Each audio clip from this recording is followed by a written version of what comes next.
Welcome everyone. Thank you so much for watching my video and for your support. I truly appreciate your time, and I'm grateful for all your likes and comments. Stay tuned for more great content, and don't forget to like, share, and subscribe.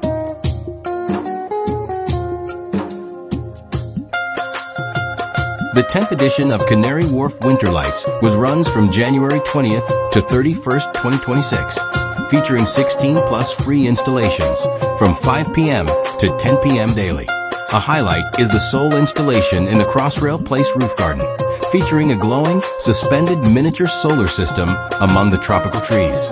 As part of the Winterlights 2026 Dreamscape theme, there are special installations inside the roof garden. Perfect if you want a sheltered, atmospheric experience amid exotic planting and elevated walkways. SOL by Artistic Latvia / Janice Petersons. A poetic light installation imagining a solar system suspended among the treetops. Walk under glowing planets like Mercury, Venus, Jupiter, etc. It's considered one of the standout features in the garden.